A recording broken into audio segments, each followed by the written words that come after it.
Do you like sexy scenes in movies? Two or more individuals getting all sweaty and smoochy in order to tell the story and entertain the audience. I usually cover my eyes during those scenes so as to not corrupt my innocence. But I assume that somebody throws somebody else down on a bed and they really go for it. But even though it looks amazingly erotic on screen, imagine yourself, if you will, in a giant soundstage somewhere, essentially like a warehouse.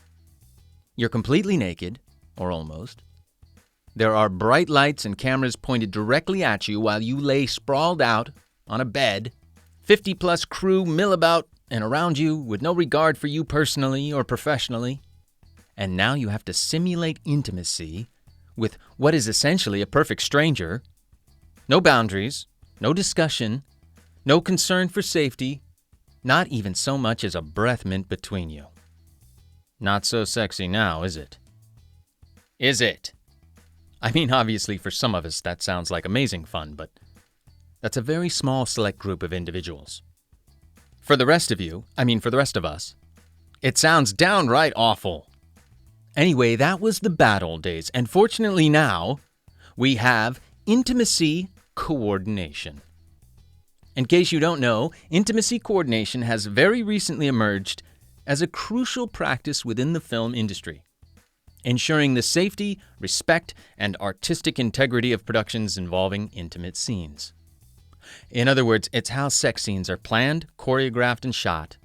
And our guest in this episode, number 19, Rebecca Johannsen, is one of the leading practitioners and teachers of this important new position within the entertainment industry.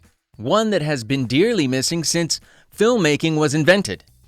So stick around, folks, for this deep dive into on-screen intimacy. Listener warning. Intimacy coordination should be left to the professionals. Do not try coordinating your own intimacy at home. Seriously, your partner is just going to give you that look. You know, the one that says, "What the hell are you doing?" Let's start the show. Yes, let's do it. That's how we start it. Yes, we do. With the Offstage acting theme song. Still not tired of it. You'll never get tired of greatness. That's what I've discovered. You'll never get... Welcome back, ladies and gentlemen, boys and girls, children of all ages, to the Offstage Acting Podcast. Glad to have you with us. So glad to have you with us. Well done, as usual, Todd. What an intro. You're so good at it. It's getting better, I think, too. You're so good. It's an art form in and of itself. Yeah. I used to listen to a lot of radio. I grew up in the era of radio. Did you? You're that old.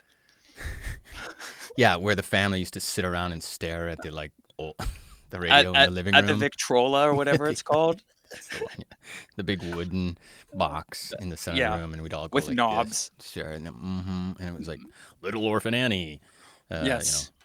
Or the sounds Ranger. of like the presidential speeches about to give war or something. Our country is in a state of that kind of stuff. Yep. That you see in the old timey movies. No, I'm not quite that old, but I did. We didn't have the internet when I was a boy. We had radio, and so you kind of got used to all the radio D-jocks and stuff, and the way they introduce. And style of voice, and I was always attracted to it. So sometimes I like to turn my radio voice on. Welcome back, 95.5 on your FM dial. Tuning in. Oh, how you doing, Jay? You like it? I'm doing just fine. I love that. No, I'm doing good. Doing good. Was that like a how am I doing in live question, or how am I doing listening to the sultry sounds of your radio intros? Well, I'm certain that your life has improved after having listened to me do my sultry voice. But in general, everything's good for you? Yeah, everything's good. Been doing a lot ELT recently. Oh yeah, you got some ELT. Yeah, jobs.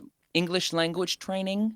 So I do like textbooks. Well, one of them was like ELT. So I did like, when you take a test in English, because, English is your second language, I'll be the one being like, Carol said blah, blah, blah, blah, blah, blah, blah. And conversational stuff, yeah. Yeah, and you'll have to listen to it. And then I'll have to go, what did he say? exactly, and answer questions off of it. They But don't literally yesterday say Carol said blah blah blah, right? They put words in there. they do. Yeah. They Okay, I do. just want to make sure Cambridge is on top of. Cambridge is professional. Yeah, they will not say Carol said Cambridge blah blah said blah. blah blah blah. That's not good English. It's Anyway, not well yesterday you were English. going to say I interrupted you. It's okay. What Um, happened yesterday? no. And yesterday I did a it was EOT, but it's for like a book. Like I did a whole like English for everyone book. Like I did the whole thing. So I Wow. just spent 3 hours doing every single word, whole book, In the English basically. language? Yes, every like I did. I did. I I feel like it would actually take more than 3 hours. Merriam-Webster hired me to just do the dictionary. No. Miriam. She's great. So how are you? I'm glad you asked. I was going to prompt you. I'm just going to say this, and then we're going to move on. All right. Because I like to, you know how I like to be transparent in the podcast and in life. Yeah. Okay. Here's a clear indication that you're getting older. Uh-oh. That you're getting older as an actor. Okay. So we did recently. We did an episode with commercial acting, right? Yeah. And I went through and I showed you a bunch of old commercials I had done and stuff where I was the handsome young model and things. Uh-huh. I had 2 big castings this week. Oh. Yeah, good size, well-paying commercials. Love it. However, Uh-oh. one of them was for arthritis, and the other was for freaking and the other one was for hearing aids. Oh my God. I'm glad you I'm laughed so at sorry that. I'm laughing so hard. It's only because it's you. It's only because My agent sent this stuff through, and I was like, what the? She's like, yeah, there's an arthritis commercial. Arthritis? I'm like 38 years old. Why would I have? And then the other one, she goes, oh, I got another big one for you. Back to back, another big one. And it was, this one's for hearing aids, Amplifon or something. I was like, the whole thing, you know. I don't let arthritis slow me down. Anyway, I just thought, man, I must be getting old. It's like, there's no clear indication. Wow. That makes perfect sense. It does? Yeah, it makes perfect sense that. No, it makes sense that that's an indication of an actor getting old because you start getting arthritis commercials. Right. Yeah. Anyway, it was a bit of a body blow. All of a sudden, I'm like, okay, I guess the silver hair. And then I didn't get one, and I probably won't get the other either. So that's the second slap in the face. I'm not even good enough to be old. I'm not old enough to be good. Who knows? Well, you'll have to accept actor's it. life. Hashtag actor's life. Jay, what's your favorite action movie? My favorite action movie, I think. Yeah, okay, honestly. Kill Bill is probably my favorite. Wow, really? Okay. I think that's heavily graphic. Yeah. I mean, if I'm being like we're talking about action. We're not talking about adventure. We're talking about an action. Yeah. Action. Yeah. I was thinking more like Indiana car Jones. chases and explosions and stuff like. Well, okay, good. Seeing the first Transformers in theaters was a really great movie-going experience. Yeah. So that's definitely up there. But no, I think if I really thought about it, I think Kill Bill. All right. Yeah. Favorite war movie? You got a favorite like war movie? No, I think Skip. Do you have another one? Yeah. Different genre? I thought so. I got some few favorites. Well, see, I grew up in the. Oh yeah, what's your favorite? Well, I grew up again. Here we go. But the Vietnam War movie theme was big when I was a young man. So those were all kind of coming out. 20 years post Vietnam. So I think people that were of an age when I was born in the 70s, if you were already 20 years after World War II, that would have been. But war movies, every time there's a big war, then 20 years later, they have another one. But I liked Platoon, Full Metal Jacket, Kubrick. I liked The Thin Red Line was a great movie, Terrence Stamp. But do you have a one? Do you have a definite number one? Or it's just all those? Yeah, probably. Oh, it's hard. Well, maybe Platoon. I guess Platoon sticks out. That was a great cast. I think you've mentioned Platoon before on the podcast. I'm trying to remember with us. We got to go through. We got to do a list of must-see movies. If I have, there's some war movies I've watched like 5 minutes of, and I was like, I'm out no, of here. Yeah. I'm No, fair out. enough. Romantic movie? You got a romance film? I th I mean, probably, Make if I'm being good, please. honest, it's Yeah, like here we go. Fever Pitch Oh boy. or like Does that 50 count? First Dates, which they're It's really okay. terrible. Those are They're romantic comedies, I think, aren't they? And they're terrible. I mean, they're kinda terrible, yeah, but, like, Yeah, they're yeah, okay. I was thinking more like Out of Africa or Bridges of Madison County. All kinds of movies that you've never seen because you're too young. But well, if it deals with real romance, it's not for me because romance doesn't exist for me, so I only do fake romance. oh, Womp womp. well, It's not now womp womp for me. good. Okay, well you're happy with that then. Fantastic. Fake romance. Mm, Shallow romance is very fun. I'm glad you brought up the yeah romance that doesn't last more than. We don't need to read into that at Oh all. boy, yeah. Fleeting romance, let's call it. Well, I like the term fake romance. And why am I asking all these questions, Jay? Good question. What's his motivation? What does Todd care about? What movies I like, especially war and stuff. Now, so action movie. You've heard of stunt coordination. Yeah, You know that in action movies they have stunt people. absolutely. There's actually a movie coming out that I'm kind of keen to see. It's called The Fall Guy, and there was a television show Uh-huh. that's based on a TV show when I was a kid growing up, and it Oh. had the $6 Million Man in it. What's his name? He played the Fall Guy, which was a TV show based on a stuntman. Oh. Um, Is and that what this movie is about yeah, also? so that's a movie about like kind of like Charlie's Angels was a TV show and those kind of things. So Oh, iconic. yeah, Starsky and Hutch and stuff. So that was a movie when I was a kid, but that's a stunt coordinator. And if you've ever been in a big movie like I have, big Hollywood movie, you will Uh-huh. have seen or worked with stunt coordinators before. Have you ever worked with a stunt coordinator? No. No, I have. Okay.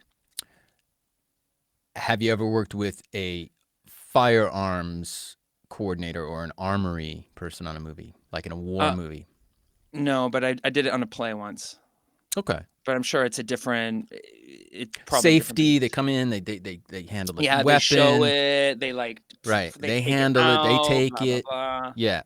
I don't think I've ever done anything where I didn't have a gun in my hand. And that includes acting. Where's my Just like in a studio. I'm imagining ba-dum you. bum. Where's my drum roll? Ba-dum bum. That was a good joke. Um I'm yeah, imagining you no, in a because I did a lot studio of just military. doing improv, just like holding a gun during an improv scene. Everybody You just attention. carry it. Listen up. Audiences. Yeah, police were called. No, because I did a lot of military stuff. Yeah. So those are very precise. Now, in a film or television show, you have very precise sort of motions that need to be put in Yeah. place, choreography, and you have safety features in place, right? Yeah. For the safety of all the actors and the crew and everything involved. And Yeah, because the there's stunts can obviously be pretty crazy, yeah? it Like, can get nuts. crazy, yeah.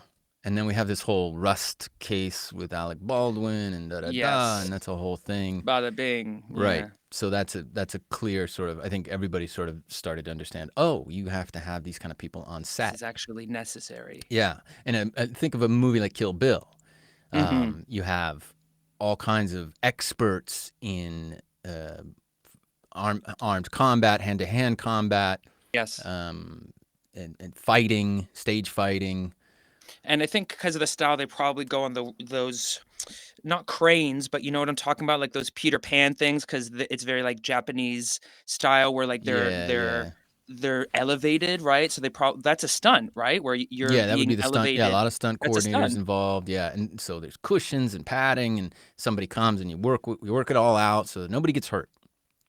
That's the idea. And Kill Bill was nothing but action, I think, mostly, right? Samurai Yeah, swords and jumping around and kicking and action. Yeah. action nonstop. Yeah, and blood just spattered everywhere. Tarantino, you gotta love it.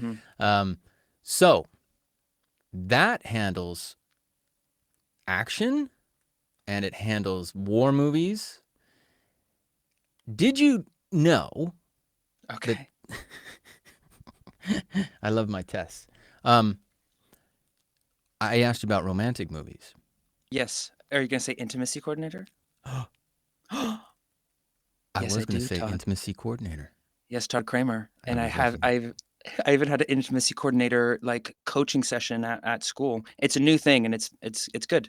It is It's a very new good. thing. Yeah, it's a new thing, and it's very good, and interesting. And for all the reasons that we just mentioned, safety, making people comfortable, all the same reasons that you would have an armory specialist or stunt coordinator that you're going to have now for, let's call them romance scenes. I don't like to use the S word, but they're Uh-huh. sex scenes, basically. Or Sex scenes. intimate Intimate scenes. scenes. Right. You need an intimacy coordinator. So guess who our guest is today? Oh, are we getting an intimacy coordinator on? No, I wish. That would be great. You piece of No, Huh? that would be cool. That's a weird buildup for that. No, it's just an old friend of mine. He's a comedian. He's actually not very famous or doesn't do much work. That's cool too. I'll love whoever. No, I'm just kidding, Jay. We do. We have an intimacy coordinator. That's so cool. It's cool. I'm going to show you now, before we get into it and I introduce her proper, I'm just going to show you a little trailer to a documentary called Body Parts that I watched. I watched it when it first came out. Okay. And it'll give you and audiences a little bit more insight into this, and highly recommend watching the movie if you want to know more about it. Right. But let's kick off to the trailer Your bedroom night. for the This film. is a closed set. Please exit the stage. Parker. You're just standing there with no shirt on. Everybody's standing, staring at you. The feedback I would get would be like, is she sexy enough? For some reason, saying no would make me more vulnerable than being naked. The experience of shooting a sex scene is like the least sexy thing in the world. Have her on top now. You usually just meet, and there you are touching each other and laying all over each other.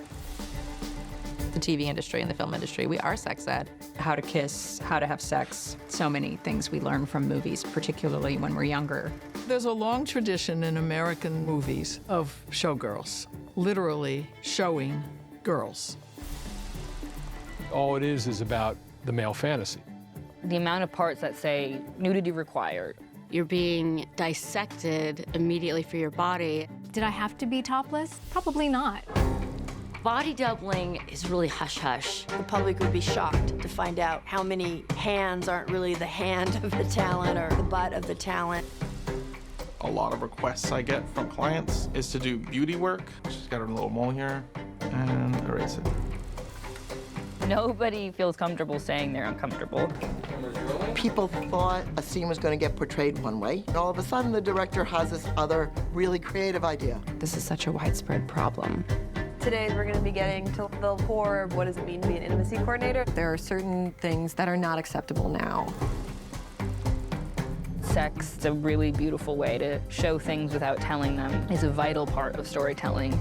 Actresses, for the first time, have power. Trans people actually have sex. Women have to fight for ownership of their own body. If everybody is complaining about the same thing, maybe we can do something about it. Body Parts. Huh. There it is. And here comes Rebecca Johannsen, who is our intimacy coordinator. Welcome, Rebecca. Thank you for having me. And sorry, I haven't warmed up my voice yet. Oh, did you need a little moment? Bad actor here. Yeah, Rebecca's also an actor, by the way, not just an intimacy coordinator, so it helps. Do you need to gargle or? No, I'm fine. Red I just leather, needed to yellow say that leather, and red- get it okay. out. And my voice is now clear. So we had our little discussion about what it is you do. How close were we? Did we get it? Fairly close, yeah. Yeah. Okay. No, we very much like to equate ourselves with people like stunt coordinators and armorers. So I think that was a very fair comparison there. Yeah. All right. Fair enough. Good. Because it's brand new, and we are, even though we're actors with experience, we're trying to figure out also, as probably the rest of the industry is to some degree, what is this new animal on the set? But let's back up. I want to get into the Rebecca Johannsen story first and foremost. You are an actor, born from parents Yes. Good. I have parents. Right? Okay. Are you from California? Because I know you I'm studied. from California. Yeah. Where are you from? Yeah. You went to Irvine, right? Yeah, but I grew up in San Diego. What? Yeah, I grew up Where? in San Diego. Where from? Del Mar, Carlsbad. No kidding. Yep. Well, guess where I'm from. This is San how Diego. we don't even know each other. God, I can't believe we didn't get to this part. Yeah, I'm from Oceanside. Grew up in Oceanside. Went to Oceanside High School. Class of We 90. had to have met at some point because we're like same generation. Yeah. That's crazy. Yeah, I went to Carlsbad High. You went to Get out. Yeah. Oh, you were rivals. Oh, do you wow. want to admit what year? I finished in 92. Wow.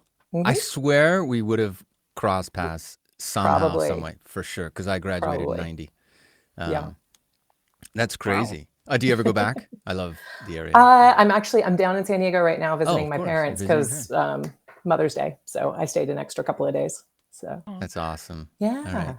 Oh, well, we're going to get along just fine. Yeah. What a coincidence. Okay. So Carlsbad High, perfect. I know now. I know everything.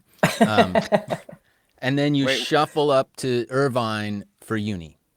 Yes, I had a bit of a journey. I went to UC Santa Cruz for my undergrad. Oh, cool. And then Banana I came slugs. back. Yes. Mighty fighting banana slugs. Coolest mascot on the planet. That's crazy. Do you know that, Jay? That's the mascot. Yeah, actually, I also know. Yeah. No, Sports Illustrated actually rated us the #1 college mascot the year that I was banana going slug. there. The banana slug. Yeah. But then I came back to San Diego to go to grad school at San Diego State for my master's. Okay. And then I got a PhD in theater at UC Irvine. Wow. Yeah. So did you do any acting in high school?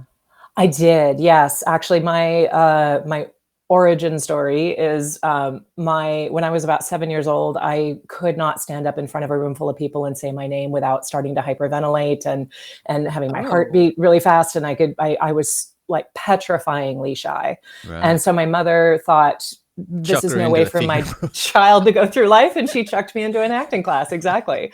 And I like to tell her, multiple degrees later and a PhD, Right. she had no idea what kind of a monster she unleashed that day. Right. It's always the shy ones. Yes, exactly. And now I not only do intimacy coordination, but I also teach intimacy coordination, and I've done a lot of teaching over the course of my life. So I like to say now my job is to stand up and speak in front of people. And now as an intimacy coordinator, I stand up and speak in front of very powerful people, and sometimes tell them no. Yeah. So. It was a great way to boost my confidence at a young age. Yeah.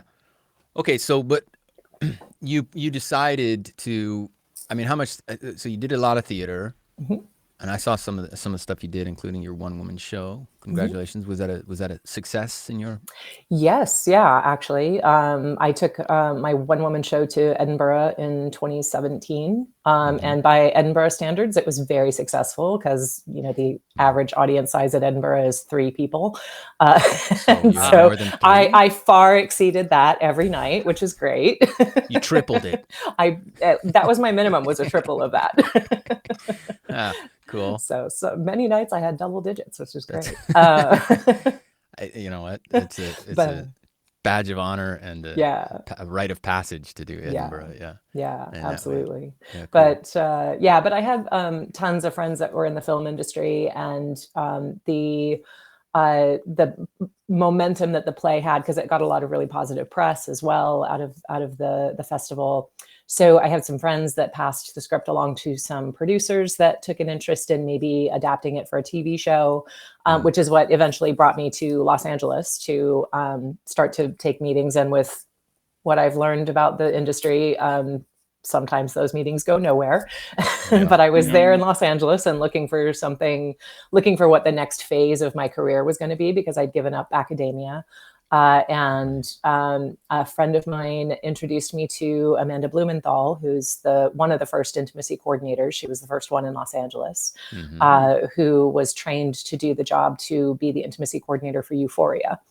And shortly thereafter, she discovered that there was a huge demand for training more people to do the job, and she developed a training organization called Intimacy Professionals Association, and they were featured in Body Parts. That's part of the documentary. They follow one of her classes of her teaching folks to be ICs. And the more I found out about the job, the more I realized it merged like my love of performers and making sure that they feel safe to be able to do what they want to, what they're there to do, which is act, not be harassed on set. Yeah. And also we are part of the storytelling, which really excited me about the job as well. Right. So you finish with Irvine. Mm-hmm. You are still kind of, you're teaching, but you're also a professional actor. Mm-hmm. You're doing the whole LA, you got an agent, you're out there. I actually went the the way that a lot of actors do. I started my own theater company because I wanted to do the work that I wanted to do. So I was the artistic director of a theater company in San Diego the whole time I was finishing my degree, and then after. Wow. After I finished at Irvine, I was just sort of trying to find where the next thing was, and I had become a co-producer on a massive production. It was a global production for a festival of plays by the playwright Eric N. And we were bringing like 17 different productions of his plays together in New York City to be performed over the course of a few weeks at La Mama. And I was looking for what was next, and New York came calling, and I got an offer to teach out there, and I just volunteered to become one of the global producers for that project. And so that brought me out to New York, and thanks to my work with Eric, I was able to get my foot in the door and become a professor at NYU. So I spent 6 years out in New York teaching more than anything. Straight out of grad school? Fairly straight out of grad school. Right. Yeah. So what year was that sort of? I moved to New York in 2011. Right. Okay. Yeah. We ended up performing the festival in 2012. And I didn't do very much acting in New York, but I did do a bit of directing while I was there, which was great. Teaching at NYU. Yeah, and teaching at NYU. 6 years. I sort of transitioned. Yeah. Yeah. Okay. So that takes you to about 2017. And now why did you finish at NYU? What was the shift there? Academia sort of shifted right when I got out of grad school. They started shifting away from bringing on full-time tenured faculty positions and making people become adjunct professors. Right. And so, just the constant struggle to keep your head above water. I had a really secure position at NYU, but I was also full-time. I did get a full-time position at another university in New York, Mercy College. So I was teaching like 1 to 2 classes a semester at NYU, plus my 4 classes at my other job. And then I had a side business of doing corporate training, like teaching emotional intelligence and public speaking to business folks. So I was doing that every break that I had from school, and I was I was burning out. And that's all in the New York area? Yeah. And that's a lot for a girl from the beaches of Southern California. Winters got old real fast. Trust me. I know. Yeah. I know. I've lived in Europe for 25 years. Miss it. But okay, so New York burnout essentially is what gets you to heading back West Coast. Yeah. After about a year floating in Europe, actually. Did you? Where'd you float? Mostly London, actually. I have 2 of my best friends in the world live in London. So spent a lot of time there, spent some time up in Scotland, spent some time in actually I have a house now in Spain. So whenever I can have a chance, I head out to Spain. Spain's great, yeah. Spain reminds me of California. It does, but a lot less expensive. Less expensive and a lot more chill, even less people. Although it's getting more crowded. But what part of Spain, can I ask? Just a little bit, about an hour south of Malaga. Oh yeah. On the Costa del Sol. I was also looking in that area in the past for the property. Malaga, it's full of Brits. What's the address, and is it available? It is available to rent for holiday rental, so I will send you the info when we're offline. There you go. Yeah, we'll post it on the show notes, so you can rent Rebecca's house in Spain if you like. Just a little bonus. One of the benefits we like to give out to our guests. Very nice. Okay, so you were in London illegally for a year. I exited and entered enough that it was always legal. Okay, fair enough. And then eventually, like, you go like this, and you set your sights, and you go, okay, I think LA is calling. Yeah, that's where the business is. Now, at that point, were you sure what you were going to be doing when you got back to LA? No, I just had meetings that I had been taking with folks that were interested in the story that I had been telling in Edinburgh. And that's when one of my best friends that's in London is a screenwriter. So she connected me up with all of her contacts out there to see what was the right fit for me. And she was the one that introduced me to Amanda. And it was almost immediate as soon as we met and I learned more about what the role of an intimacy coordinator was. Yeah, you were hooked. Yeah. I'll be honest with you, I was hooked when I came across it myself when it was brand new, just coming out. I don't even know how. I was doing some research or something, or just popped up, and I signed up for the newsletter and things, and I was even gonna take the course. I think I was like, what? Maybe this is because I anything that protects actors and makes life easier. I've been in some sticky, tough situations on sets myself. I think we all have, and it's like, man, nobody's here protecting, and particularly for women and vulnerable people and people who are put in vulnerable positions.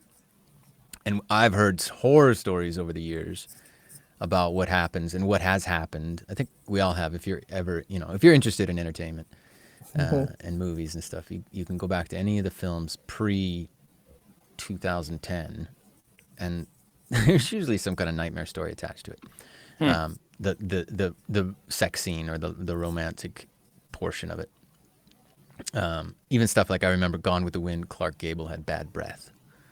And she didn't want to kiss him in the famous kissing scene. That's like, the reality is, frankly, my dear Scarlett, I don't give a damn. And she was like, just put off completely. Actually, your breath is terrible. Your breath is, oh God. And so that's the story that sticks in my head when I see a movie like that. You go, oh, dear God, this poor woman.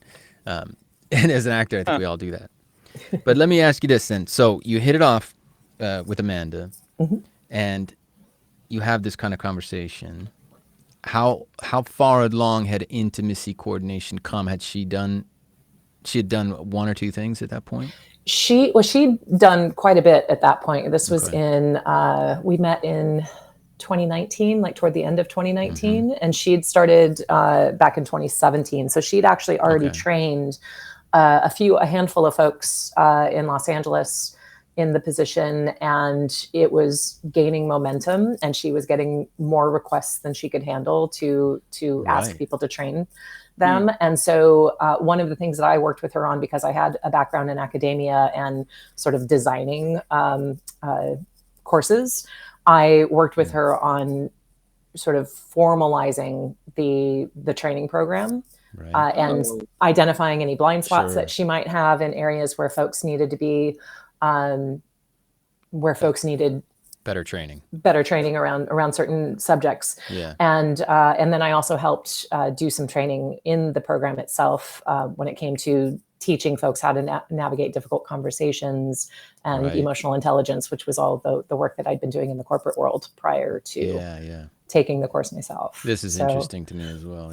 I've also done that the acting stuff is brilliant for groups and groups of people, and obviously for people to come out of their shells, but also just the interaction and the empathy and the listening skills and the reaction skills and the positivity and the collaborative, all that stuff that we learn as a matter of, for performance, to improve our performance, is very useful just as a life skill. So that's also why I was attracted to this intimacy coordination. But enough about me. So you're developing the program with her. You are also learning yourself what she knows. And what are you picking up at this point? What are you seeing that's like different and new that hasn't been done up to this point? Well, like 90% of the material in the course was her material that she had crafted. I just sort of helped shape what order it should go in, and then identify a couple of areas that should be expanded on or added to. And so most of the material in the class was brand new to me. Yeah. And how did she craft this, and what did she learn? Well, what her background was in relationship and couples therapy and sex therapy. Right. And so she had a really solid grounding in understanding consent and boundaries, and how to encourage people to place boundaries. Yeah. Whereas and actors are famous for saying, I don't have any boundaries, because they're worried about getting fired, or they just really don't have any boundaries sometimes. Right. And so, like, as someone who grew up in a particular era of actor training, the idea that I could have a boundary and that I could establish it in a healthy way, in a way that was perfectly okay to uphold for myself, that was revelatory for me. And so, because I'd had that background in understanding how actors are trained to always say yes to things, I think it's really helped me to be able to identify when I'm working with an actor who's saying yes just because they think that they have to say yes. So it's because it was such an insightful moment for me in the training of recognizing where I had let my boundaries be crossed time and again as a performer, that it becomes a lot more easy for me to identify it and see it, recognize it when I'm working with somebody who's in that same position. Yeah. Wow. So it kind of sounds like some of this even goes beyond the sexual stuff. And when we talk about intimacy, we're talking about all sorts of things that make someone feel uncomfortable whilst on the set. Or because actors, of course, we do put ourselves in vulnerable positions all the time, and it might not even involve a romantic scene, but it can be emotional, or it can be. Is that something that also comes under the purview of intimacy coordination, or is sometimes we sort of have a 3-tier system of scenes that we tend to be involved in. The top tier are scenes that involve nudity and simulated sex acts. So those are scenes that those are all simulated in movies. Those are all simulated. Yes, we're not allowed to really have any kind of sex act happen on a. Well, that clarifies a lot. Yeah, it's a different kind of license. If you really want to have sex, that's porn. That's a different kind of movie. That's a different kind of movie. All right. So, but if it's a SAG-AFTRA movie, all sex acts it's all have to be simulated. All right, just wanted to clarify because audiences. Okay, good. Yeah, and that's first tier. That's first tier. That's where we're required. Well, we're very highly recommended. We aren't yet required on sets, but we're working on that.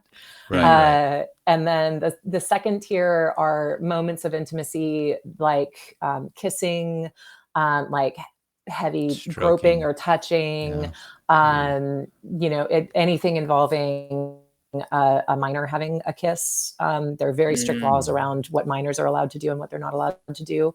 So intimacy coordinators are trained to know what the child is allowed to do and how to talk to the child about their comfort level around what's happening.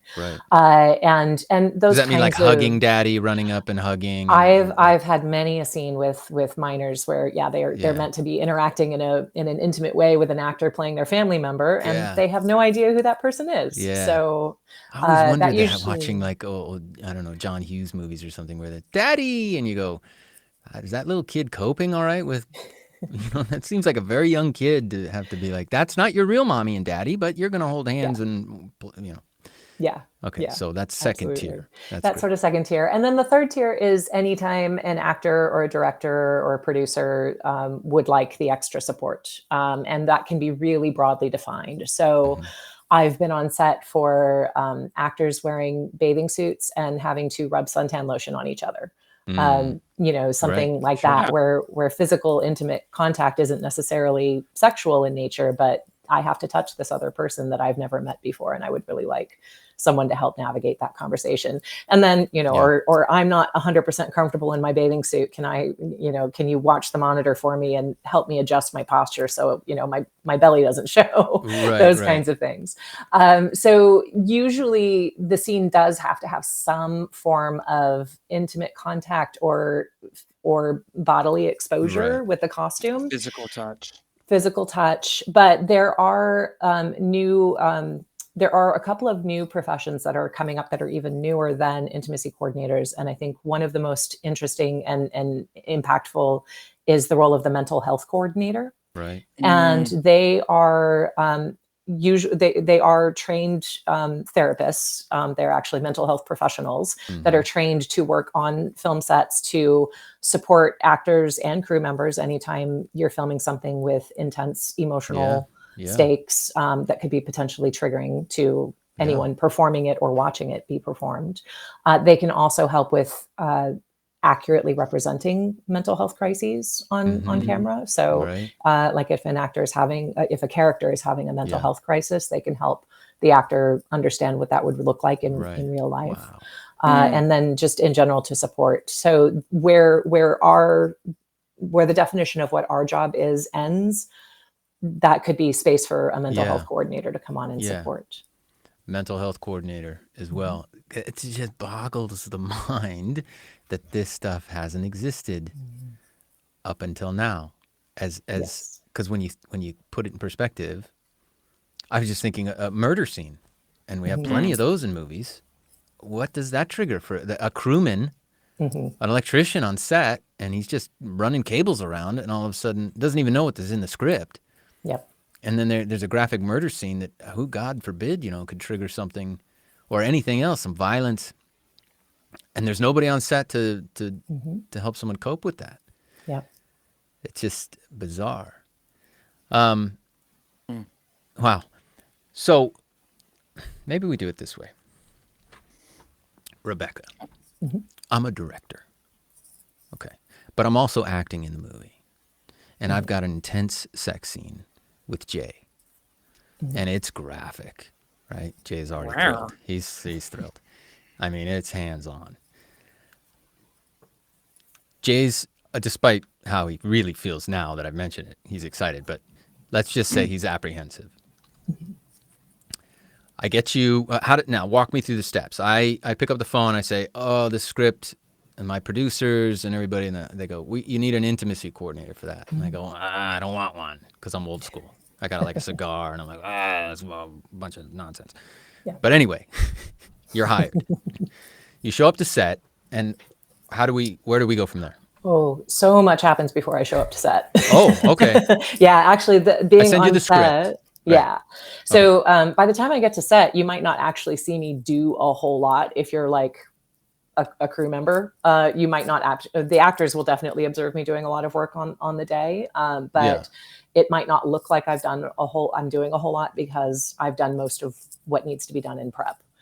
So the first thing is, we see the script, we go through the script, and we do a full breakdown of the script to identify any scene that might need to have a conversation around it. Right. So, if it says, they're lying in bed talking, I need to know, are they still meant to be nude or implied to be nude under the sheets, or are they fully dressed? Right. Are they going to be continuing the intimate contact while they're lying in bed? Arm in arm, laying in each other's, Yeah, so those kinds of things, just to see, just to have a conversation around and see what for the vision audiences, is. For the audiences, let's say in the script it just says sex scene or they make love. Yes. And that's right? It's usually very vague. Right. Yeah. and can be interpreted all kinds of ways. And then on the day, the director's like, "Yeah, I want you to do all this kind of." No, that's I'm stereotyping. That's how it used to be done. That's how it used to be done, right? I've heard story after story of just like the woman generally, or it can be the man obviously as well, but they're just on the set, and next thing they know, they're standing naked. They walk us through quickly. I'm trying to bounce around, and I want to keep it. I'll keep it on track. But closed set. Describe for us closed set. Yeah. So the definition for the Actors Union SAG-AFTRA in the U.S. a closed set is now defined as only people who are absolutely essential to the filming of the scene are allowed to be present during the filming of scenes that involve a closed set. So, if you're not required to be there, absolutely required to be there, then you are not allowed to be there. Right. We also shut down all of the streaming to remote monitors. So nobody can be like in their office in the studio watching it it stream on their computer. So only usually the director's monitor and the monitors at Video Village are the ones that are active, and they all have to be tented and closed off from view from anybody just randomly passing by. And then there are absolutely no cell phones allowed. No one's allowed to pull out a cell phone or take a picture of the monitor unless it's for continuity. And usually if most script supervisors tell me they don't need to take photos during that, but if they do, they usually say, I'm just going to take this for continuity. And I give them the thumbs up, and then we have a conversation about what happens to that photo. So, and then costumes, they're not necessary because everybody's naked. So. On hand. Well, they're standing by with robes, ready to cover the performers as soon as we yell cut. But they usually stand in a way so that they're not seeing what's happening in the action, like either tucked around a corner or have their back to the action, so that they can quickly come in and get robes covering as soon as we yell cut. But now the concept of closed set has been around for a long time. Yeah. Do you know anything about when that kind of came into fruition, into the landscape? I don't really know the history of how long it's been in play. I do know that in the 2020 contract negotiation between SAG-AFTRA and the producers, that's when they added in more language around what a closed set, was how to define a closed set. And it used to be the language around who was allowed on set was much more vague before. So it could be like, well, hey, I'm the producer's assistant and I need to be here. So now the word essential is much more legally binding. It was closed set, and it meant the Teamsters are out, but there's always like the catering guy. Look, I got to put the donuts out. What? Or whatever. It was just kind of more in theory than in practice, but at least it was one sort of something of a stopgap safeguard. In the past, where they go, okay, we're doing a nude scene. This is a closed set, people. But so now today, essential meaning director of photography, the DOP, maybe boom operator usually. Boom operator, somebody for the sound. And even boom operators will like avert their eyes if they can. They kind of stand like this. Or they'll mic the room up and be in the other room and just listening or something.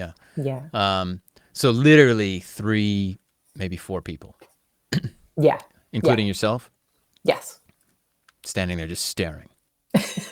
No, I'm usually staring at the monitor to make sure that what we're capturing on camera is what you discussed. We've discussed, Okay, so now we go back. Now we backtrack. So we've done closed set. Now, in the script it says they make love.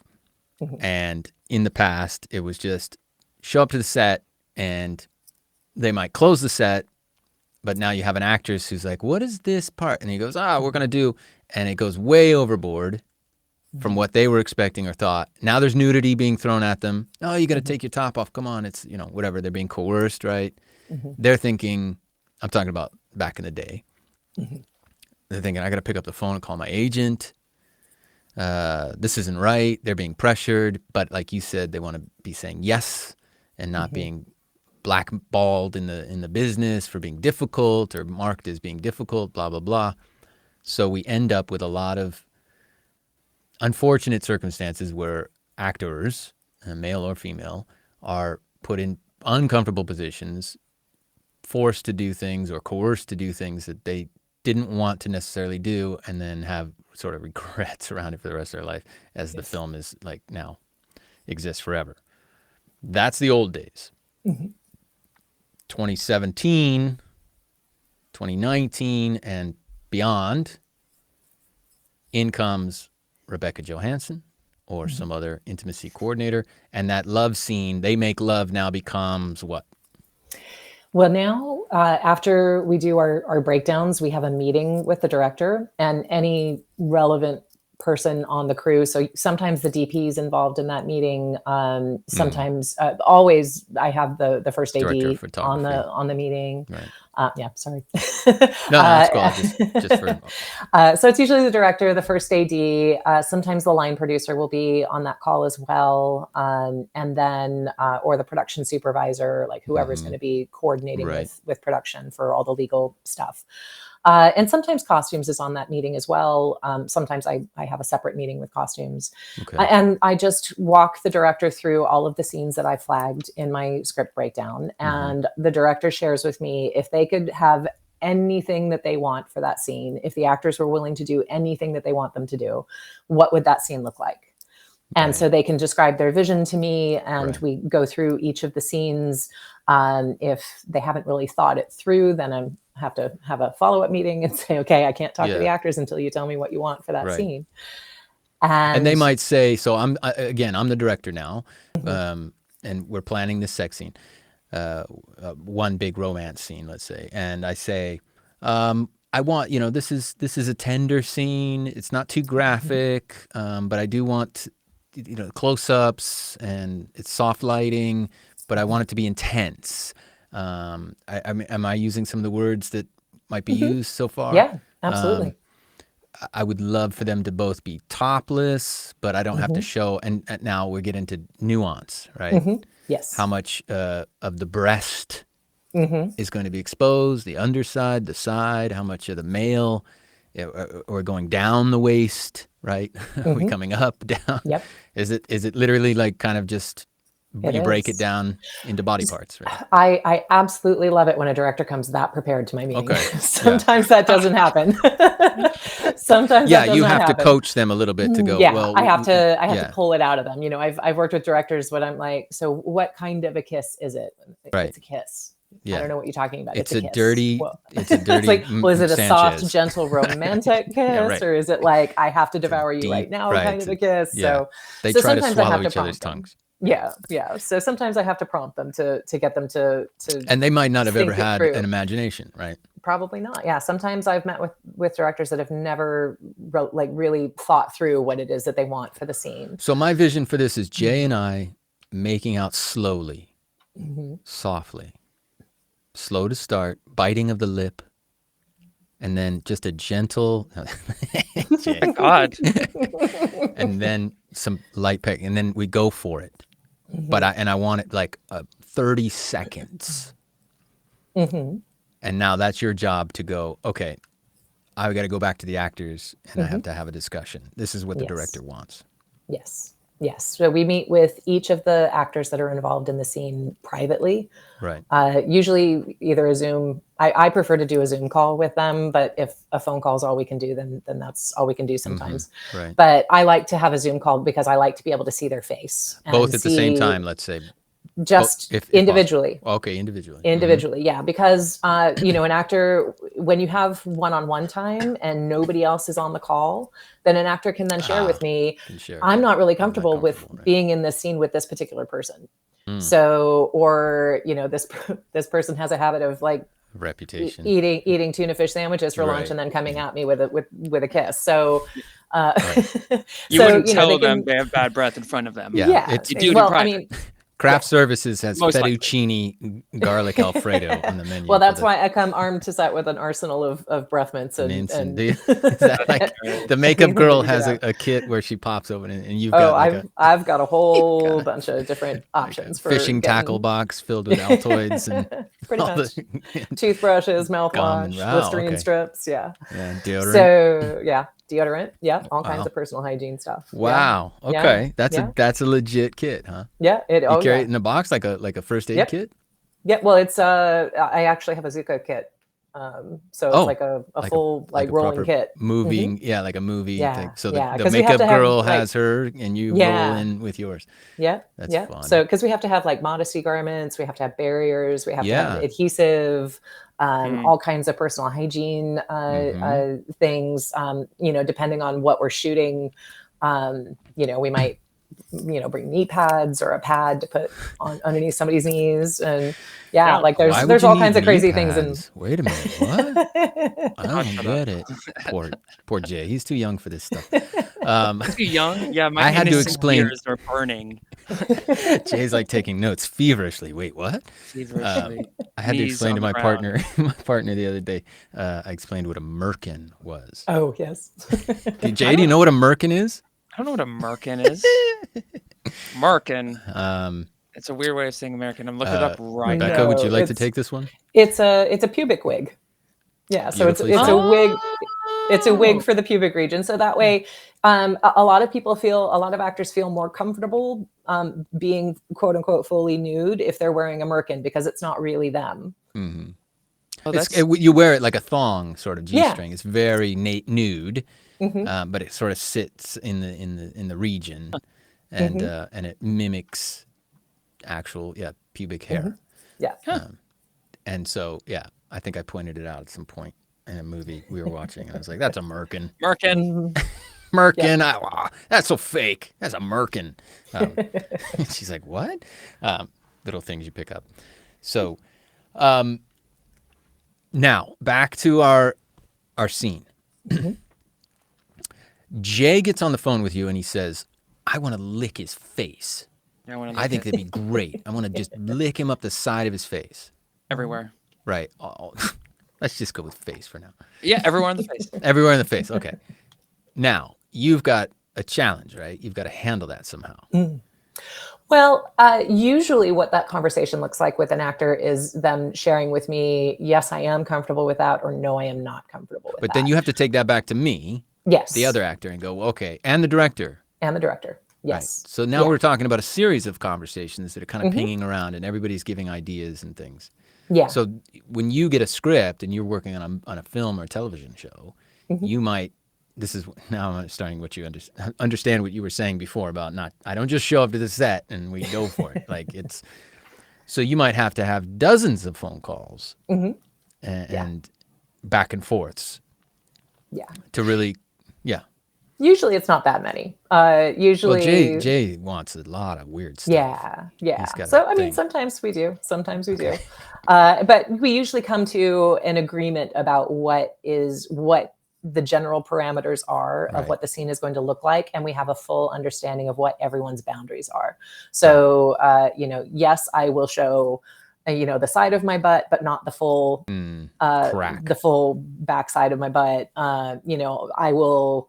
I'm okay with, say, falling out of frame and implying that something is going to happen, but I don't want to actually show performing, simulating oral sex. Right. But I'm okay, like dropping out of frame and implying that that's happening. Going down and onto the knee pads. So then we once all of that is negotiated, I speak with the legal department, or the production supervisor speaks to the legal department on my behalf sometimes, depending on the chain of command. Yeah. And then we put nudity and simulated sex writers into place.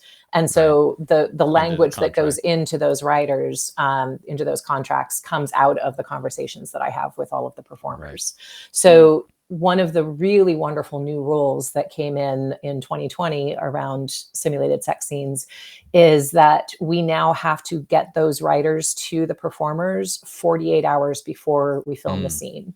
Okay. And we cannot add anything to that contract in that 48-hour window. And if something does want to be added, then we have to push the shoot day back by another 48 hours. So it used to be, you could say, oh, hey, now we want you to be naked in the scene. And the actor would agree to it and they would sign the writer on set.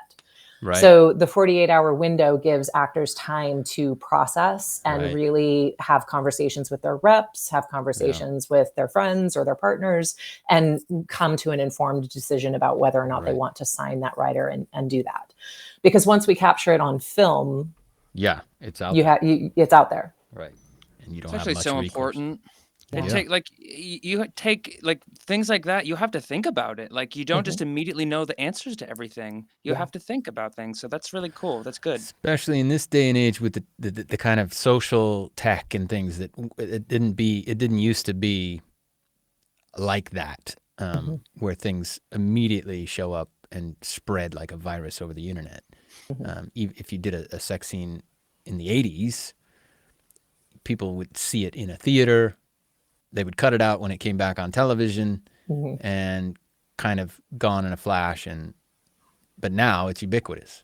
Those images are digital and they can be reproduced and put all over the place and spread all over the place. So it is a kind of a conversation. I'm going to be marked this way. Which brings me to a further question now, and we saw it in the trailer for the film. Body doubles. Yes. So they are, well, explain what a body double is. Yeah, well, a body double is another actor who takes the place of the main actor in representing what their body looks like on camera. Right. And one of the really wonderful things about body doubles is that they are not allowed to do anything that the actor that they are doubling for does not agree to. Okay.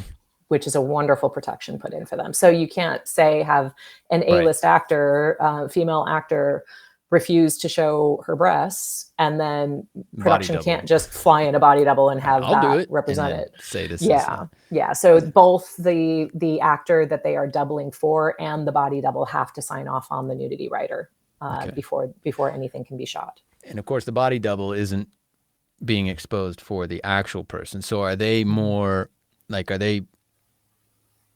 You said actor, but they're not.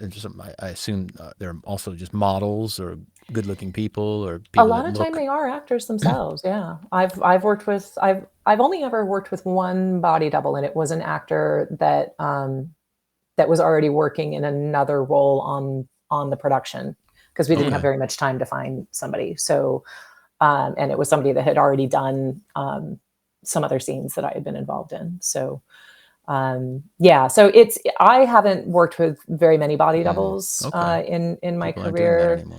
I think it used to be a thing where, I don't know, let's say a Julia Roberts, and they want her to do this and that, and she's not going to agree to that. Yeah. But the body double gets, like you said, flown in, dropped in, and all of a sudden you've got a very racy scene with what we as audiences think is Julia Roberts, whatever, jumping in and out of a bathtub. And it's not her. Yeah. Would she have been protected back in those days to some degree, or is it like, wait, what's this? To some degree, I'm not as well versed in the history of that language around nudity writers, but it has been around for a while that the body double is not allowed to do anything that the original actor does not sign off on and agree to. Because it is representing them and their body, and what's out there in the world. So one of the So, and one of the protections that we also did get in 2020 that is a big hot button issue for the rest of the contract. They're not allowed to use AI to make an actor look like they're doing something that they did not sign off on doing as well. So that's a protection that we got in back in 2020 that we're still fighting over for the other kinds of scenes. But at least when it comes to nudity and simulated sex, you're not allowed to use AI to make it look like Julia Roberts is naked when she does not want to be seen naked. Wow, that's incredible. Yeah, sometimes I still forget about AI as being a thing. They're like, oh, you can do almost anything now, or make anybody do anything. Okay, so now Jay and I show up to the set, and we're here to shoot our big lovemaking scene. Everything's been signed. We know exactly what we're going to do. The moment of truth, we come out of our trailers, boom, we're on set. Jay has a question already. Do we have a rehearsal, or are we going right into it? There's a whole lot of steps that we've skipped through. That's what I want. So so we rehearse first. What do we do? Yeah, well, actually, before I get to set, I will have had conversations with costumes as well to talk through what the different modesty garment options. And another reason why I like to have a Zoom call with an actor is because I can actually show them what the garments look like. Okay. So they can make an informed decision about which ones they would prefer. And so when I get to set, the first thing I will do before we even go to rehearse is I will check in on each of the actors privately in their trailer, just to have a conversation to see, are you still feeling okay about this? Because just because you signed the contract does not mean that you actually have to film what's in the contract. So you can still say no. You can still say, I'm not comfortable with this. I thought I would be okay, but I'm just not feeling it. And then it's my job to go and tell the director that we're not going to do things the way that we talked about it.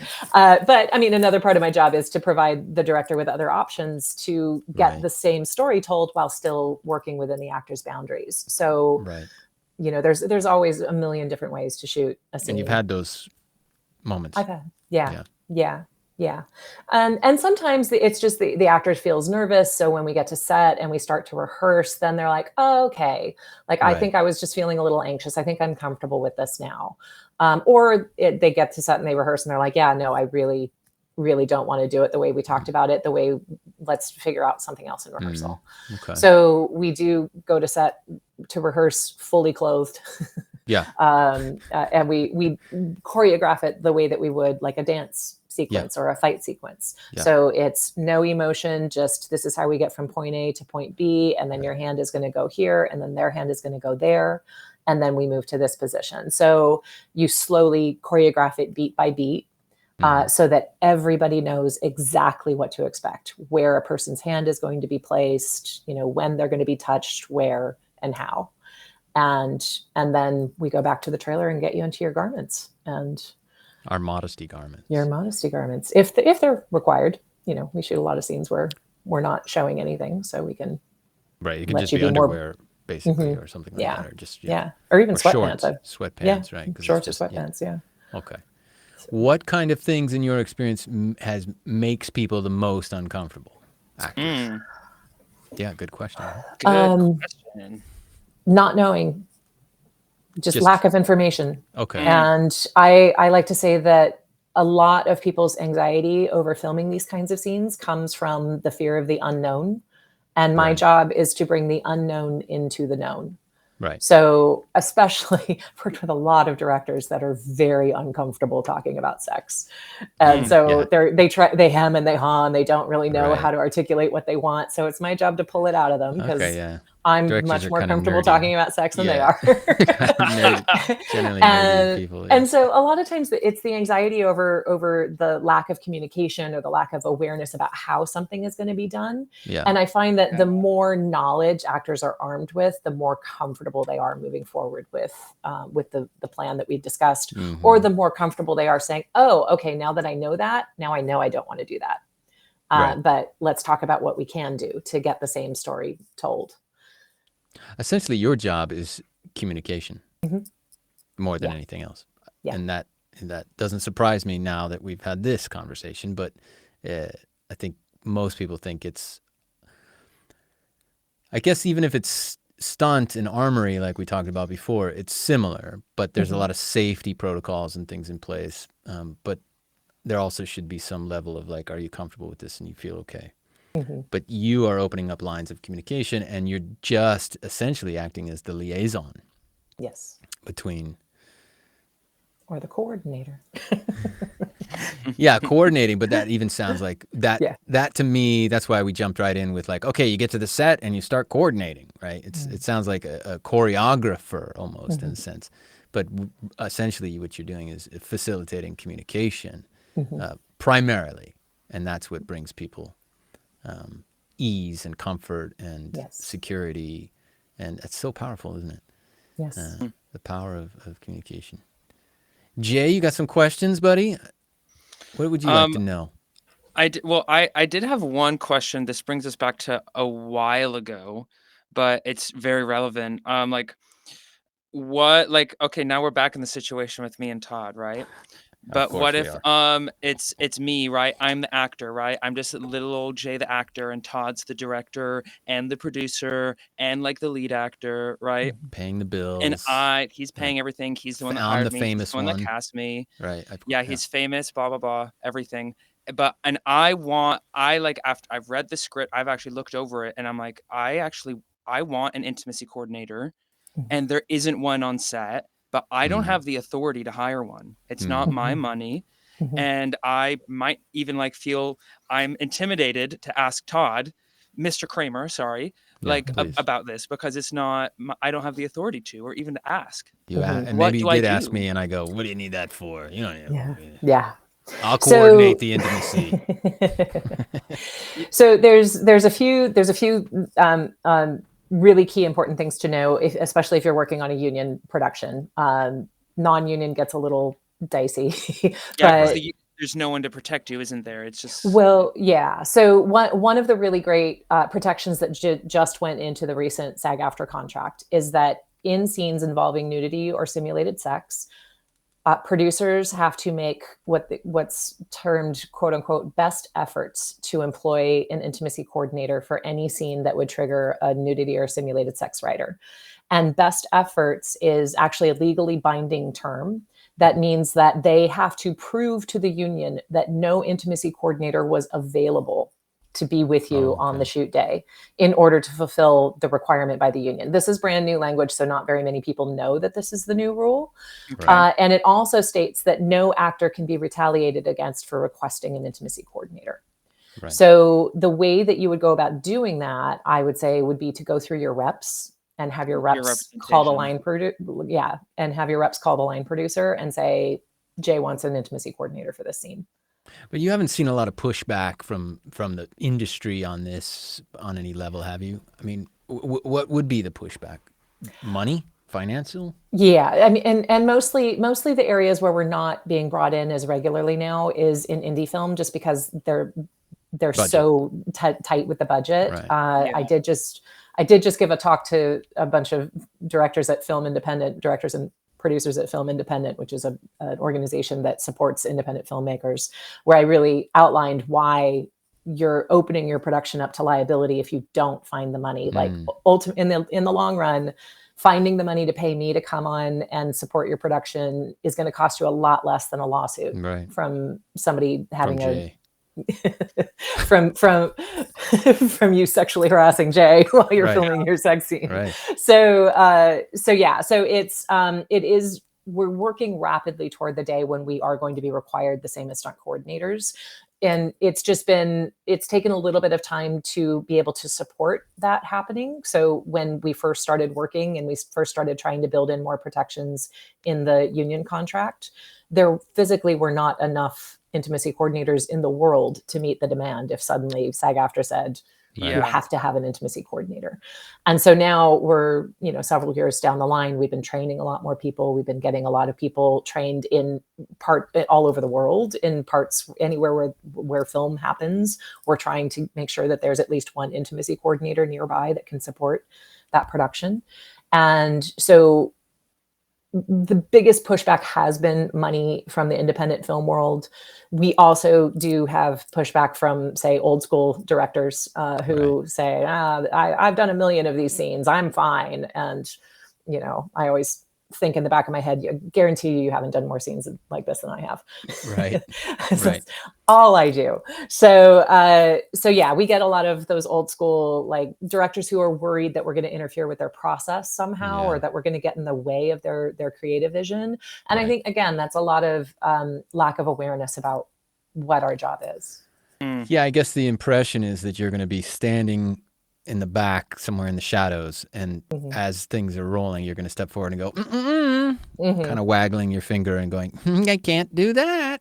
And I'm gonna, I've got another sort of mother hen over my shoulder or something. I just want to go for it. But that's not exactly or anywhere close to what you're actually doing. You're not a script supervisor. That's the impression of what we're going to do. That's the impression. That's not what we do. I'm glad we clarified that.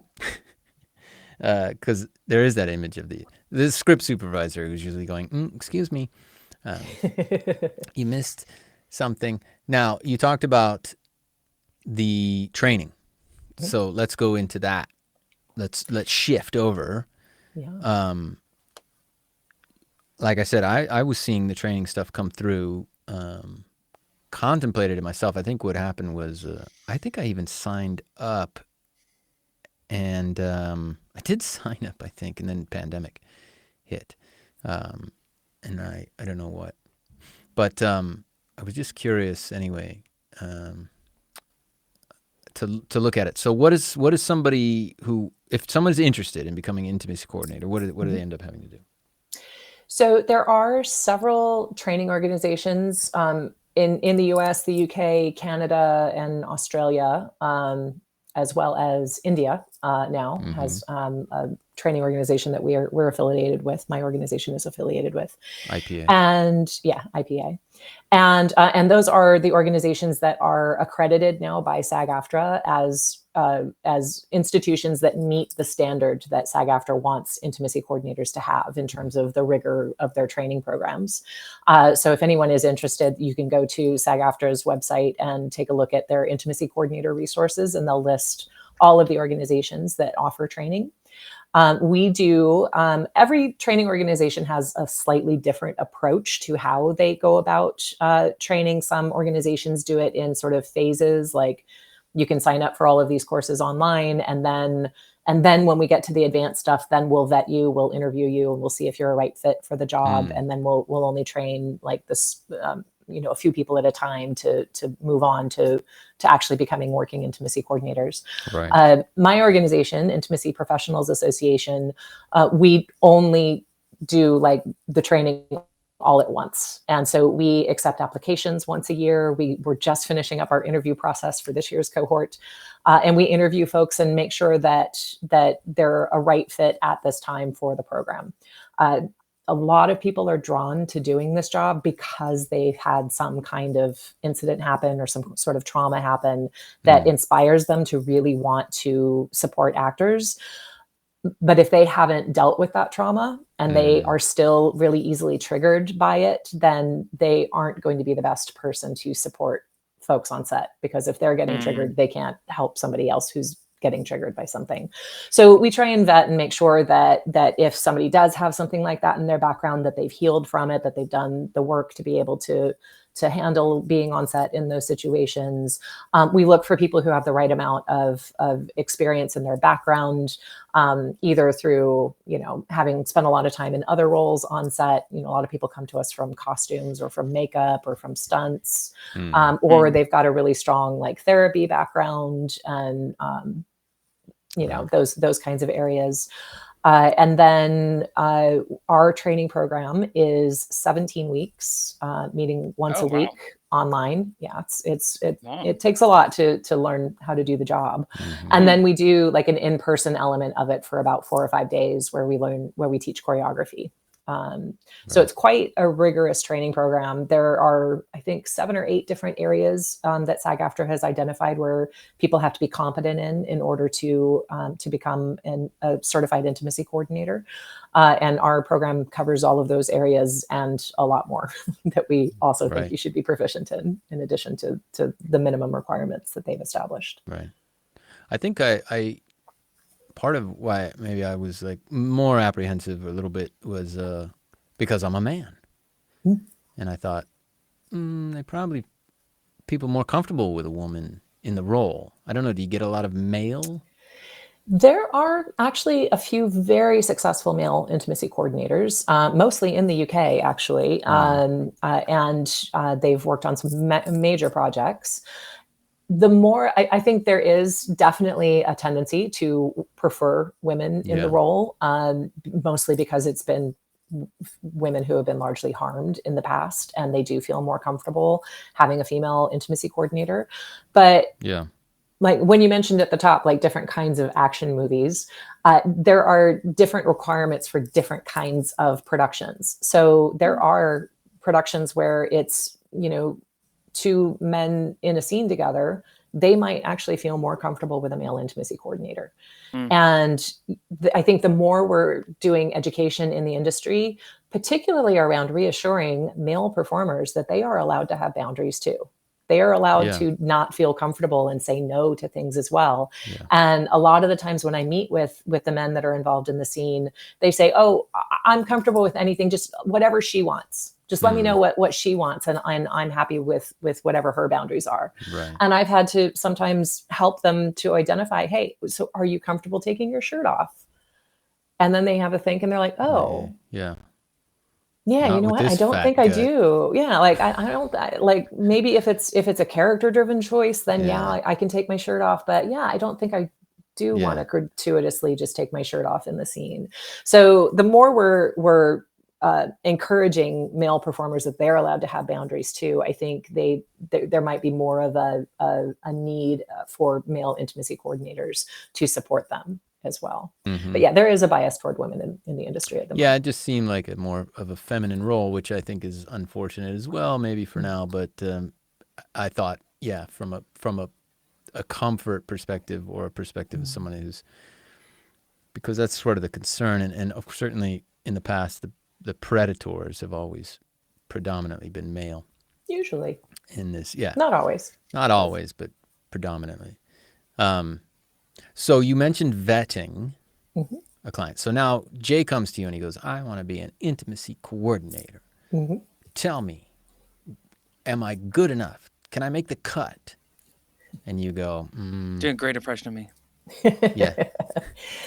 No, we actually do a pretty rigorous interview process. Okay. What's that where look we like? have it looks like just what we usually do with our interview process is we ask a lot of really specific questions to get to know a little bit more about a person's background, to get to know a little bit more about their relationship to like setting their own boundaries, their relationship to how they navigate conflict management, because we spend a lot of our time telling very powerful people, no, you can't have that.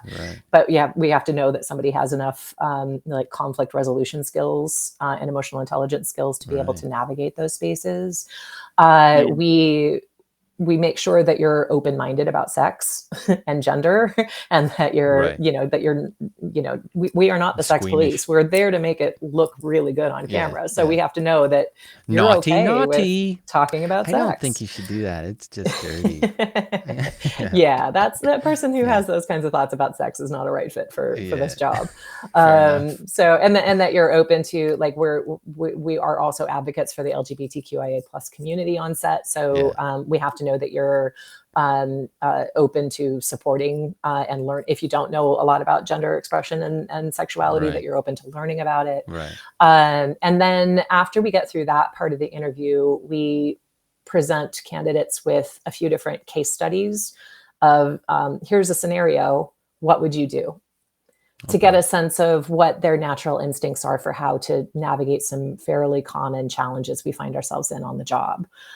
Give Jay a scenario. Can you give Jay a quick scenario? Let's see how it goes. Okay. So you are working on a scene for a film that is being shot on the first day of production. And so the actors have never met until it's time to get into the room and start rehearsing. And while you're rehearsing the scene, one of the actors repeatedly touches the other actor without asking for permission. So what would you do? All right. So I'm the intimacy coordinator, or I'm the director. You're the intimacy coordinator. He doesn't even know what his role is. Because it's slap about his hand to say something, right? Like, it's like, what? How do you handle that situation? The authority to, like, take your script and, like, slam it down in the middle of the ground and look at everyone and be like, "How dare you touch someone without consenting to them?" No, like, that's not what you do. No, that's not what you do.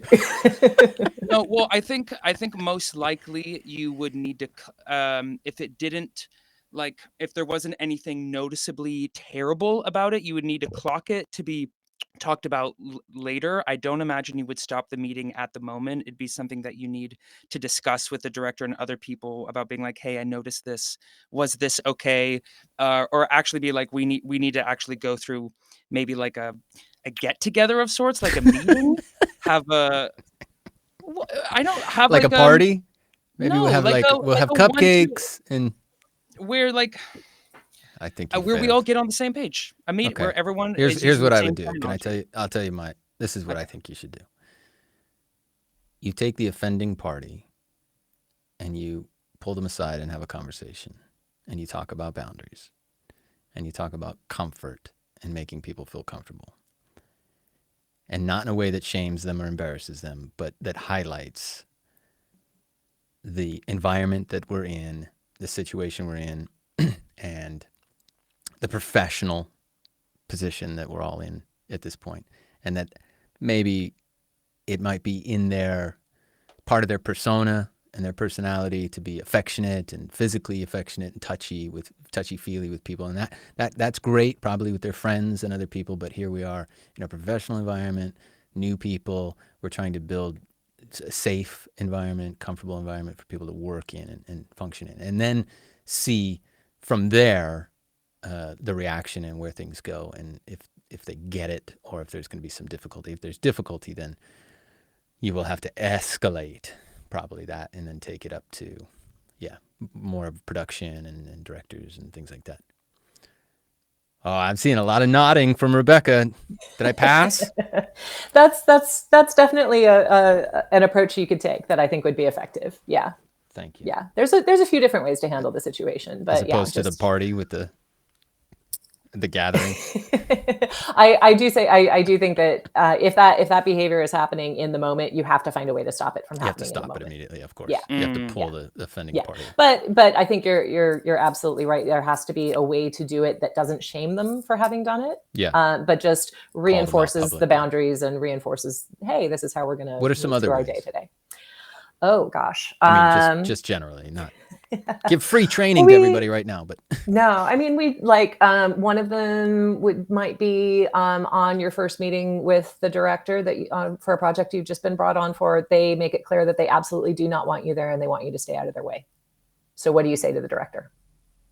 Right. So, the director's saying that. Yeah. They want you, the intimacy coordinator, just stay out of my way. Stay out of my way. Right. Yeah. Oh.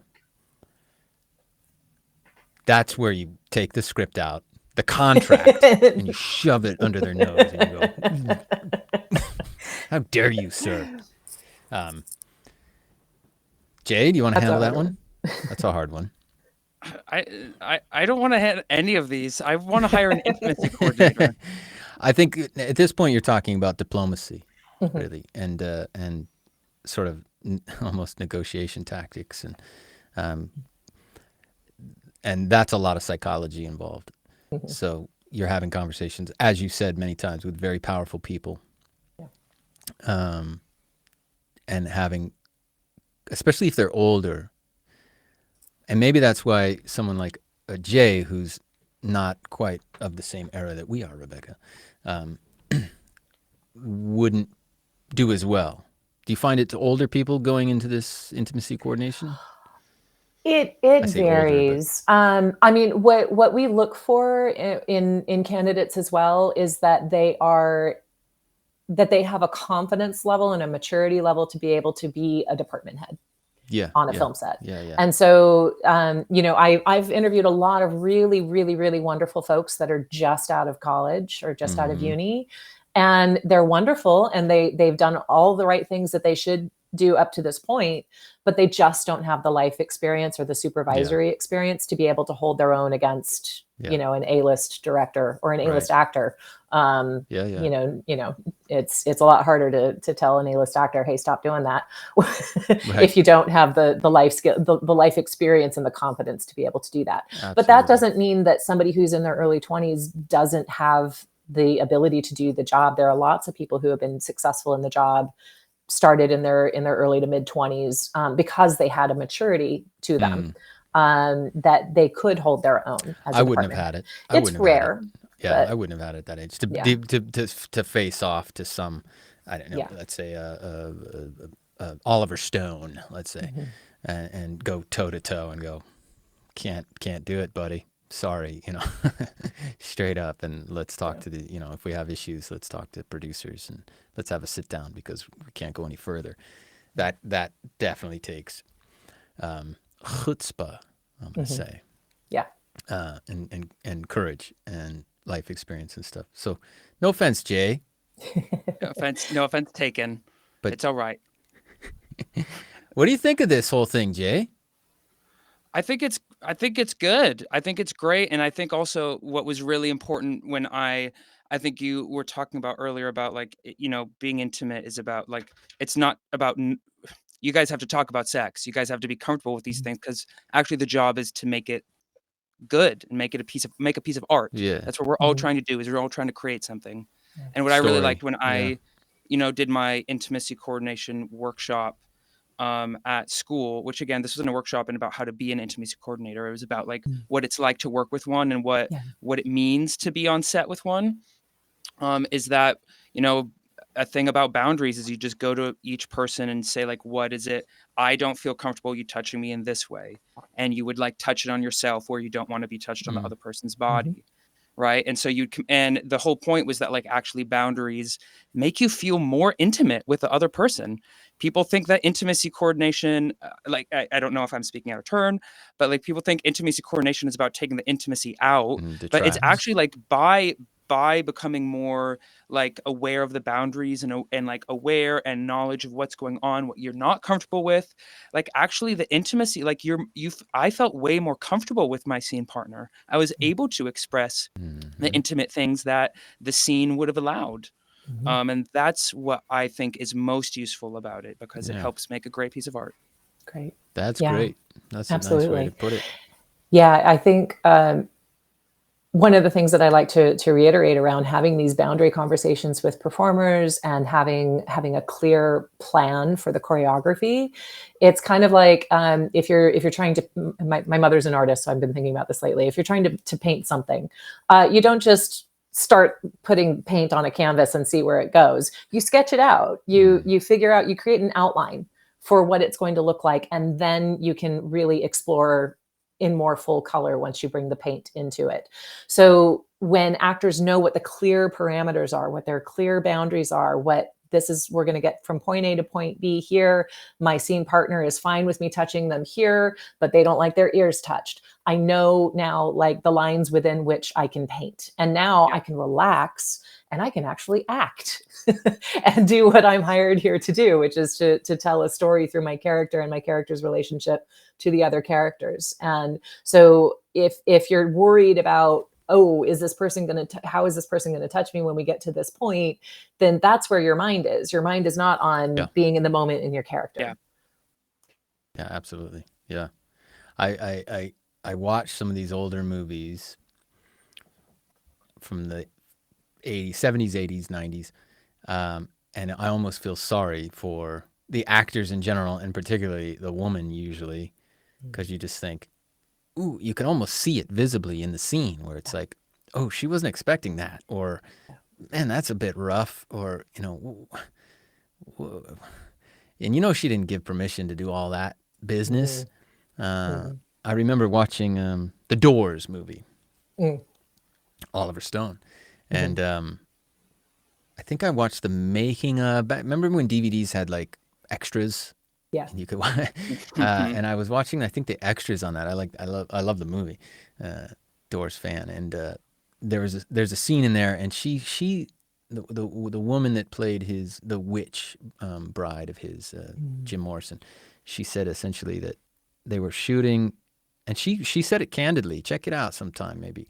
She said it very candidly. It was a love making scene with it's supposed to be Val Kilmer playing Jim Morrison. In comes Val's body double, his stand-in, essentially. She's laying sprawled out on the bed. The camera's rolling. In comes this guy, not Val, jumps on top of her. And I think her quote exactly was like, she goes, "Where's Val? What's going on?" And he goes, "Oh no, I'm doing this." And lights, camera, action, rolling, go, and it's a mass. It's like a, it's a graphic, let's say pumping away scene, and it looks okay in the movie. It fits the story, but her recollection and her telling of it is essentially, well, here's the stand-in guy who, I don't know, decent guy, but I don't know this guy very well. He jumps on me. We're both naked. And all of a sudden he goes, "Oh, no, I'm doing this." Like, well, nobody told me. And I don't, Val doesn't have to do it, apparently. He's in the trailer chilling out, and and it's not a closed set. It's a very vulnerable place to be. And how can you watch the movie the same way? Like, I'll never watch that movie again the same way and go, oh, yeah. I am uncomfortable watching that stuff in old movies. And I just, again, I'll reiterate this. The fact that it hasn't existed up until now on stage since the days of Shakespeare, until 5 years ago or whatever, is just, it's absolutely boggles the mind. Yes, where it has does. this been our whole, where has this been? It seems so necessary. Yep. Amazing. Yeah, I've worked with many an actor that has said, Rebecca, where were you in my life 10 years ago? Right. Absolutely. I'm sure the horror stories, I know you don't want to tell any, which I really hate. 'Cause we like dirt, don't we, Jay? Yeah, we do. Well, he does especially. I'm cool with it. Yeah. I like it. He's loves cool it. with it too. All right. But you can tell us off later all the juicy, dirty. But I'm sure I'm joking. But there just must be endless anecdotes about, and I can imagine stuff that almost unbelievable. Yeah. That would, yeah. I'm looking at your expression. Well, key part of my job though is confidentiality. Oh, of course, actors have to trust that when they share it with me, it's locked in a vault. So Yeah. No, of course, yeah. Yeah. But you could probably just tell one. Rebecca, thank you so much. Yes, how do people get hold of you? How do people get training? Where do they go? Yeah, my website is rjintimacy.com, and they can find a link there to Intimacy Professionals Association as well if they want to learn about the training. We offer all kinds of workshops that are just one-off workshops that anybody can sign up for, that usually I'm either teaching them or I'm facilitating them myself. So if folks want to dip their toe in and get a little sense of what intimacy coordination is like, then they can take one of those workshops without having to get vetted with those case studies. Yeah. So, and another really great thing that we're doing right now, you touched on for just briefly about not having this work on stage for ages. The work actually did start in the theater. It was sort of the work that we do in film has evolved out of some work that was being done in theater. Right. And I am currently developing a training program for folks to do the work in live performance. So we will be starting that this fall. So if anybody is interested in that, if you're not into doing this work in film, if it sounds terrifying from what I've described, we're going to be starting to train people to do this for theater and for live performance. So you can sign up for the newsletter at Intimacy Professionals Association and get information when that training starts. Fantastic. How excited were you to hear that that's part of Jay's curriculum at his very. And I'm hearing a lot more about that from drama schools are now rethinking how they are traumatizing student actors and starting to understand how boundaries can be really important to teach actors at a young age. It's and I'll say the young actors I work with have a far healthier relationship with their boundaries than the older actors I do. I'll tell you a quick personal story, just because I want people to learn. So I share, as embarrassing as it is. We did an episode not too long ago about an incident and an individual at our university. And I had buried this, but after talking to a friend of mine who called about that, who I knew in those university days, I recalled being on stage with that same individual. Jay, you'll know who I mean. And this is a teacher, a trusted university professor, a drama teacher, had me up on stage in front of the class. I think I was about 18, 19, and insisted that I drop my trousers in front of everyone as a means of making myself vulnerable. But I understood that he just wanted to humiliate me because I wasn't, following his instructions or whatever. I wasn't playing by his rules. I resisted for a while, standing on stage, mortified, and standing there and saying, why? I don't understand. I'm not doing it. And the fact that I wasn't doing it was more indication by his logic that I was difficult and not committed to the craft, wasn't willing to do whatever it takes to be great at this. And if I was, then what's the big deal? And, I ended up in my head, I'm like, well, I'm just wearing boxer shorts. So I'm not really seeing anything anyway. And I did it, almost to my shame. But I'm telling that as an anecdote for audiences to understand that this can be real and it can happen it happened and it still probably happens if we're not careful and taking care of each other. Where I stood on a stage with my trousers down around my ankles in my boxers in front of, I don't know, 15, 20 other friends from school, other students, and was humiliated and mortified for no other reason than just somebody. Now, had I been better at the time of setting boundaries, had been more in the curriculum and more understood in those days, this is 1990, 91 or something like that, that would have never happened. And never been allowed to have happened.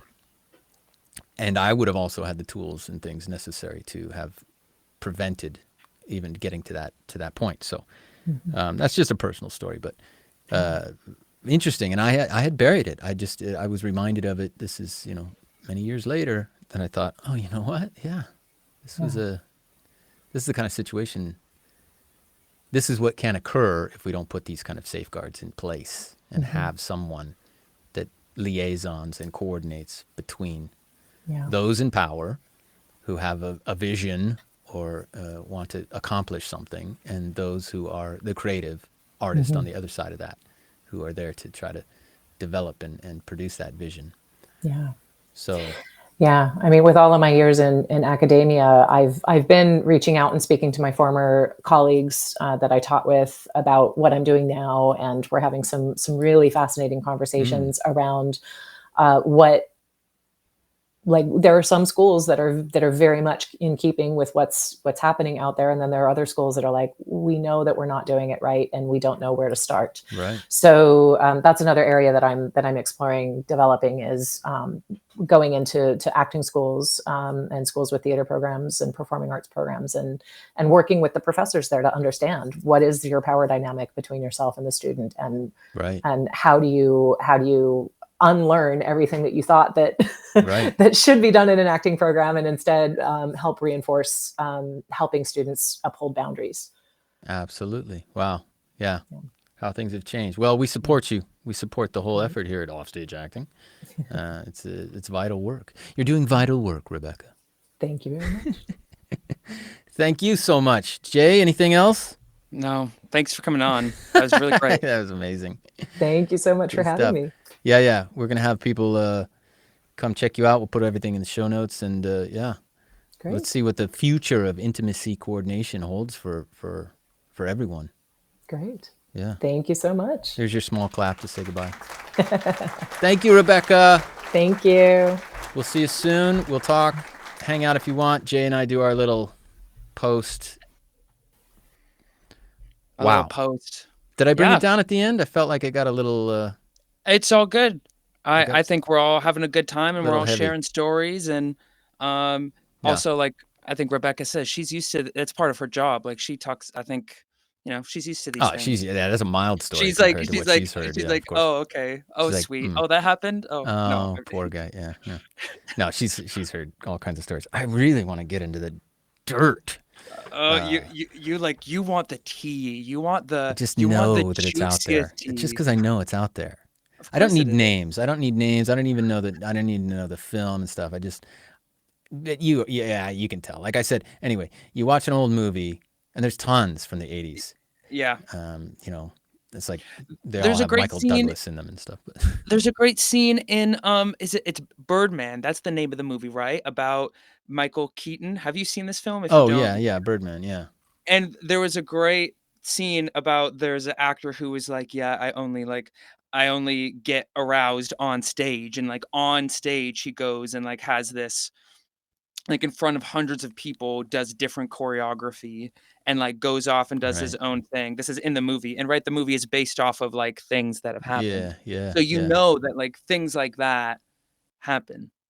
Yeah. I really have heard tons of stories. They've gone around for years, and I think just in the background it's always been known, but it's the thing of someone in a position of power, and then somebody who's trying to find it, be something in a career, and you have Harvey Weinsteins of the world taking advantage of that kind of stuff. The Bill Cosbys taking advantage of people that want to make a name for themselves or be artists and be working.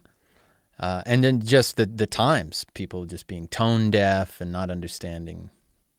And I think, as we talked about, like, intimacy coordinators also just help actors like bring out great performances. Like in Absolutely. That was a great point. And not just like, it doesn't have, there's obviously these terrible stories that happen, but like the positive side of that is that like actually they do, like, they help create really good performances. Absolutely. So, like, I wouldn't want to get on the set in a fight scene and be like, if all right, okay, what are we going to do? Yes. You know? Yes. You're going to punch me in the face and then what? Yeah, you get a stunt, you get a choreographer, you get someone to help create the outline, do the thing, and then it looks great. Yeah. I've been in that position before where it was like, wait, what? This guy's going to pick me up and, and do, I've been injured that way and, through. Oh yeah, you had your commercial thing on the crane. Yeah, that one too. But no, there was another one where it was just like, there was no coordination of this giant guy who was supposed to pick me up and carry me. Manhandle you? Oh God. Yeah, manhandle me and stuff. And I didn't know what he was going to do. And then he fell on top of me. This was like the Britain's strongest man. He was one of these guys that pulled Mack trucks, pulled big rig trucks in his teeth. He fell on top of you? He picked me up and he slipped in the wet grass. But like, he slipped in the grass and then he fell full force on top of me, like broke a rib. Like, how are you alive? I don't know. I'm a survivor. You're a survivor. Wow, truly. We all are survivors, but we don't have to be anymore because we have good people doing good work on the film sets. And I think mental health is the critical thing that if we didn't talk about anything else today, but let's talk about the mental health of actors in general, because it's, as you know, it's an art form that requires vulnerability. Yes. And requires the performer, the artiste, to be exposed. And we need to protect that. We need to protect that for the sake of our actors. Not just survive, thrive. Thrive. Actors are people too. Thank you. Thank you, Rebecca Johannsen. Thank you, Rebecca. Thank you. Thank you to all intimacy coordinators. I hope everyone learned something today. I think they did. I think so. Major. If you didn't know about intimacy coordination before, you certainly do now. It's a major part of filmmaking. Thanks again for joining us on the Offstage Acting Podcast. We'll see you next time. Bye. So many good links. Did you have fun, Rebecca? Yeah, it was great. I am usually somebody who does overshare sometimes, so I was very proud of myself. Yeah, you held it in. I was very upset by that. No, good job, Rebecca. Good job.